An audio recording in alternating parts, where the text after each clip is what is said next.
विधानसभा निवडणुकीत पत्कराव्या लागलेल्या दारुण पराभवानंतर पक्षातली मरगळ झटकण्यासाठी महाराष्ट्र नवनिर्माण सेनेचे कार्यकर्ते कृष्णकुंजवर जमले होते। पक्षाचे अध्यक्ष राज ठाकरे यांच्या पाठीशी कार्यकर्ते ठामपणे उभे आहेत हे दाखवून देण्यासाठी चला कृष्णकुंजवर या संकल्पनेची आखणी करण्यात आली। सध्या पक्षात सुरू असलेलं नेत्यांचं राजीनामा सत्र, त्यामुळे कार्यकर्त्यांमध्ये निर्माण झालेली अस्वस्थता या पार्श्वभूमीवर कार्यकर्त्यांनी स्वयंस्फूर्तीनं ही तयार केलेली संकल्पना कितवत यशस्वी ठरते हे पाहणं महत्त्वाचं ठरणार आहे। दरम्यान या संदर्भात मनसेच्या महिला कार्यकर्त्यांशी बातचीत केली आमचे प्रतिनिधी दिनेश दुखंडे यांनी।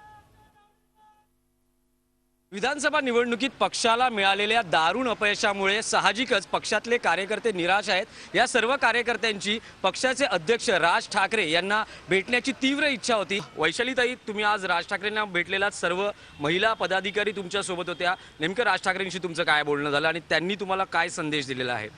हे नेते जे कोणी होते ना ते निराश झालेले आहेत आणि ते निराश आहेत, आम्ही नाही निराश। आमच्यामध्ये जोश आजही आहे, पहिल्या दिवशी जो होता आणि तो आजही आहे।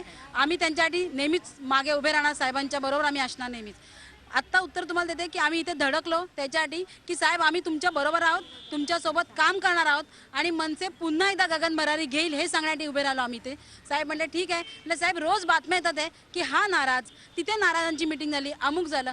हे नाराज कोण आहेत ना? साहेब म्हणले हा गाळ कधी जातो त्याची वाट मीही बघतोय। म्हणजे साहेब एकदा ते जाऊ दे, परंतु आम्ही मात्र तुमच्या बरोबर आहोत आणि आमचा एकच नेता आम्हाला राज ठाकरे बस। तुम्ही काय सांगाल? तुम्ही भेटलेला आहात। नाही, साहेबांशी एवढंच बोलणं झालं सध्या की हा जो काळ आहे हा जाऊ द्या आणि जे सच्चा जो कार्यकर्ता आहे तो साहेबांबरोबर शेवटपर्यंत असणार आहे, अखेरच्या श्वासापर्यंत साहेबांबरोबर असणार आहे। साहेबांना पण हेच ऐकायचं होतं ना, आमच्या सगळ्यांच्या मनातही तेच आहे, त्यामुळे आम्ही इतक्या महिला इथे आता उपस्थित आहोत। स्वतः नाही तर हा फायद्याचा काळ आहे, त्यात आम्हाला आमचं कोण आणि पराय कोण? तुम्हाला काय पक्षाचा खडतर काळ आहे की नाही? नाही, अजिबात नाही। मी तर म्हणेन उलटा ह्याच्यातून पक्षाचा निव्वळ फायदाच होणार आहे, कारण ज्या कारणांमुळे आम्ही हरलो ती कारणं सगळी आता पक्ष सोडून गेलेली आहेत आणि ह्या ताकदीने परत मनसे होती तशीच आणि त्याहीपेक्षा जोराने वर येणार आहे। या सगळ्या कार्यकर्त्यांच्या भावना आहेत। यांचं म्हणणं आहे की पक्षातले मोठे नेते जरी पक्ष सोडून गेले तरी त्याचा पक्षाला कुठलाही तोटा होणार नाही। आम्ही राज ठाकरे यांच्या पाठीशी भक्कमपणे उभे राहणार आहोत।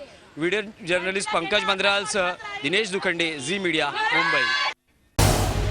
झी 24 तास रहा एक पाऊल पुढे।